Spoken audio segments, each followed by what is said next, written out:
What if your unhappiness wasn't caused by your past, but was actually a choice you're making right here, right now? It's a really challenging idea, and it's right at the heart of The Courage to be Disliked, a book that's all about the revolutionary ideas of Adlerian psychology. To help us really unpack this, we have the voice of the philosopher from the book to guide us. Philosopher? It's good to be here. You see, the core message is really this. You are not determined by your experiences. Your life is not something that someone else gives you, but it's something you choose for yourself. And the most important part, you can always choose it again. Okay, so before we dive deep, let's get our bearings. I think most of us, we're familiar with Freud and Jung, but Alfred Adler, maybe not so much. Could you help place him for us in the world of psychology? Of course. Adler was in fact one of the original core members of the Vienna Psychoanalytic Society, which was led by Freud himself. So alongside Freud and Jung, he's absolutely recognized as one of the three giants of psychology. But his ideas were fundamentally different from Freud's. He eventually split from that group to propose his own individual psychology. And his ideas were so far ahead of the curve, it's often said they were 100 years ahead of their time. Wow, that quote is incredibly direct. You just lack courage. I mean, that seems to fly in the face of so much of our modern thinking, right? We so often point to past trauma or our circumstances as the root of our unhappiness. Is this the central idea we're going to be exploring? It is. Adlerian psychology completely denies trauma as a definitive cause. It argues that no experience is in and of itself a cause of our success or our failure. The key is that we are not determined by our experiences, but by the meaning we give them. So your life isn't something someone just gives you, it's something you choose. And if that's true, well, then unhappiness is also something you choose for yourself. You choose to be unhappy? I have to be honest, that is a really difficult idea to accept. It requires courage. And that courage is absolutely central to our entire discussion. Okay, so the book frames this whole discovery as a journey, a conversation over 5 nights. Let's follow that structure. We'll start with this idea of denying trauma, then we'll get into why all our problems are about relationships, then how to find freedom, what our ultimate goal should be, and finally, how to find happiness right here and now. That is an excellent path to follow. Each of these concepts builds upon the last, and together they lead to a profoundly new way of living. All right, let's dive into this first idea, which is, I think it's fair to say, the most controversial one, denying trauma. The conventional view, which comes to us mostly from Freud, is that our past, our psychic wounds, they determine who we are today. How exactly does Adler challenge something so fundamental? Adlerian psychology proposes a complete shift in perspective. Instead of thinking about past causes, we begin to think about present goals. This is the critical difference between what we call etiology, the study of causation, and teleology, which is the study of the purpose of a phenomenon. So this slide lays it out perfectly. Freudian etiology says, my past caused my present, which really sounds like determinism, like we're just puppets of our past. But Adlerian teleology flips that completely, saying we act in the present to achieve a goal. Can you give me a real-world example of how this works? Of course. Let's consider a person who has shut himself away in his room for years. Etiology, the Freudian view, might say he can't go out because of some childhood trauma. Now, this view is comforting, isn't it? It says it's not your fault, but it also means he's powerless to change. Okay, so what would the teleological view be? Teleology would say he has a goal, he doesn't want to go out. And so, to achieve that goal, he creates a state of anxiety. The goal of not going out actually comes first. The fear, the anxiety, it's manufactured as a means to achieve that goal. But wait a minute, that almost sounds like he's pretending to be sick. The anxiety, the heart palpitations, those things can feel incredibly real to a person. They are real. The symptoms are not fabricated in the sense of being fake, not at all. However, they are created to achieve the goal. Think about it from his parents' perspective. If their child stays locked in his room, the parents worry. He gets all of their attention, their concern. But if he steps outside, he becomes just another face in the crowd. So the goal, perhaps, is to secure that special attention. And he gives a specific meaning to his past, maybe a memory of being bullied, to justify his present goal of staying inside. This seems to lead us to another really key concept in the book, doesn't it? This idea of lifestyle. And we're not talking about interior design here. What does Adler mean by that term? You're right. In Adlerian psychology, your lifestyle is the entire worldview that you have chosen. It's your personality, your disposition, It's the very lens through which you see the world and yourself. Now, you might think of it as something you were born with, but Adler says no, it's something you chose for yourself, likely unconsciously, around the age of 10. Okay, so if I chose it, does that mean I can choose a different one? Precisely. If lifestyle is not something you were born with but something you chose, then it must be possible to choose it all over again.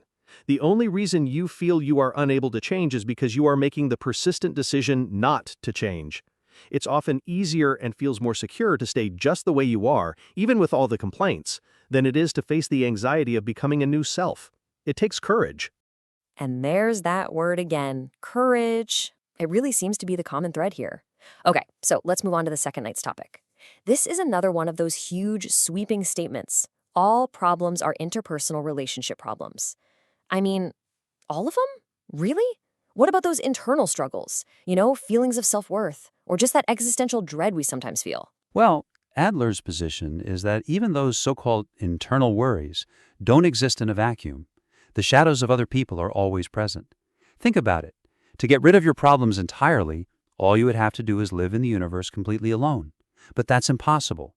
Even the feeling of loneliness itself only exists in the social context. You need other people in order to feel excluded from them. So if all our problems involve other people, then that must be where our feelings of inferiority come from, right? From comparing ourselves? How does Adler see this feeling? Philosopher sees a feeling of inferiority as completely normal. We are all born helpless, and we have a universal desire to escape that state. He calls this the pursuit of superiority. Now, that doesn't mean being better than other people. It means striving to improve upon our ideal self.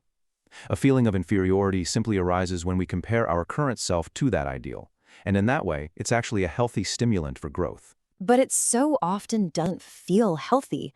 It can be absolutely paralyzing. And that is the moment when it becomes an inferiority complex. This happens when someone starts to use that feeling of inferiority as an excuse. For instance, they might think, well, I'm not well educated, so I can't succeed.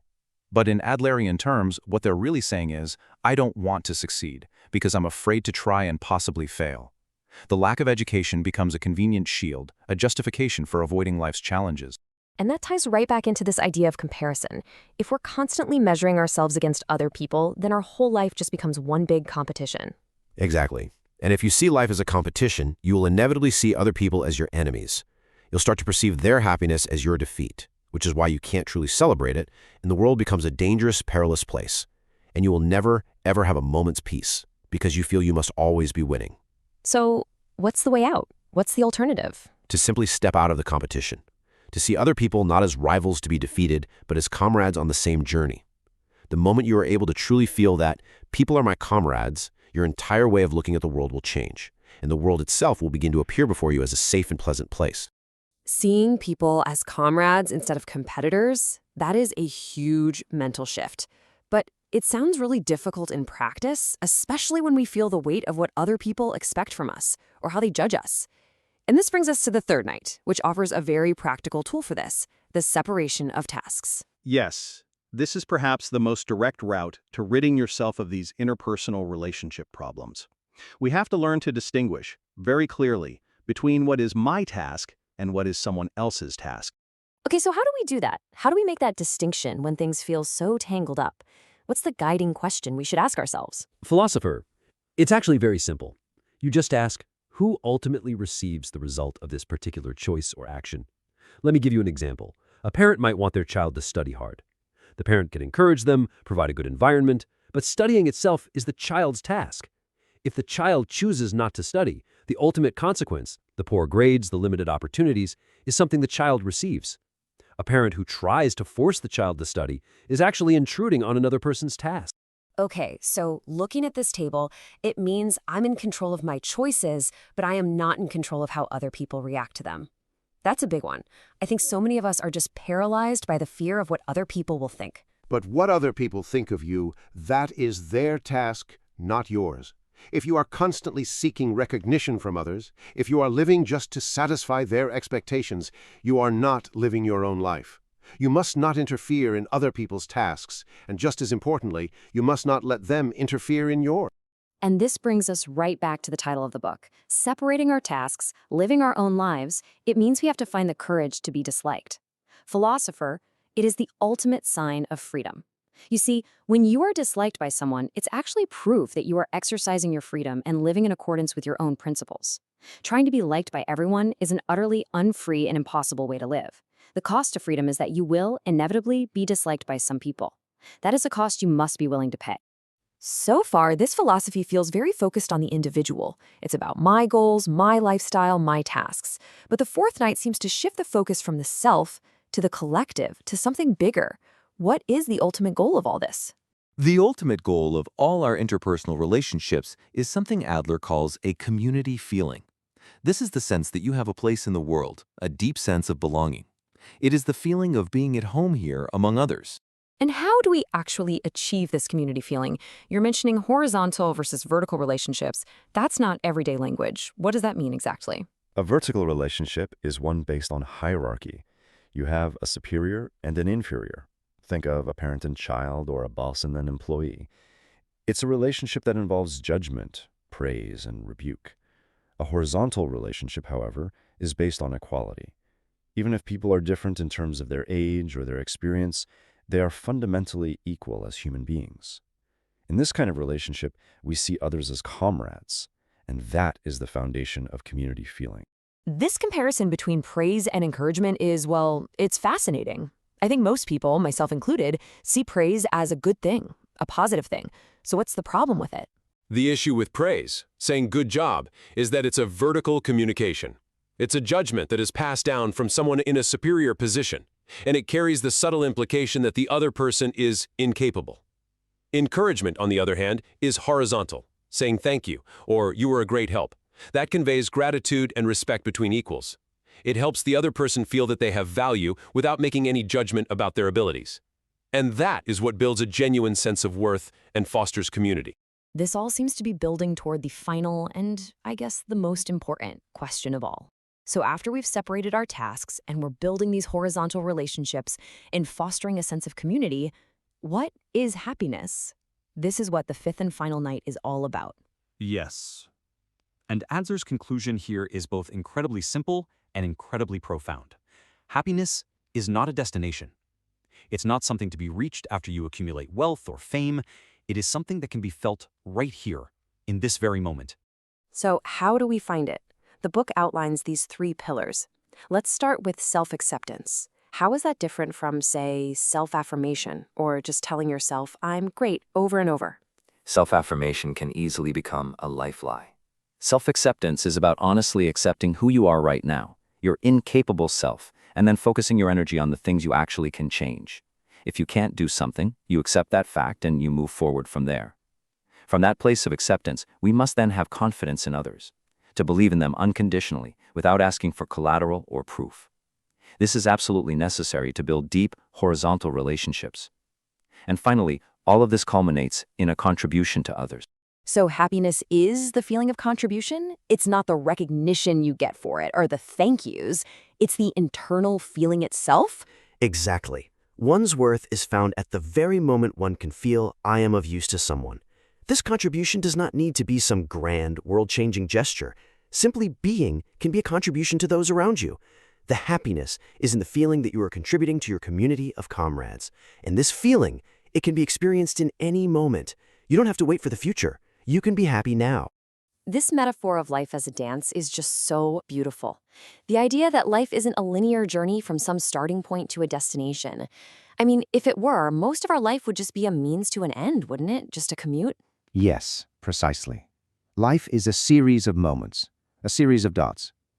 If you are dancing, the dance itself is the purpose. You are not trying to get somewhere. You are simply dancing, right here, in this moment. Every single moment is complete in itself. We must shine a bright light on the here and now. The past does not exist to control us, and the future is unknowable. The only real thing we have is this very moment. And so we end right where we began, with choice. It seems Adler's philosophy places the power and the responsibility squarely in our own hands. It's not about what has happened to us, but about the meaning we choose to give our lives, moment by moment. Philosopher, thank you so much for guiding us through these incredibly powerful ideas. It was my pleasure. The final question, of course, is not for me to answer. It is for each person to live. If your life is a choice, what meaning will you give it?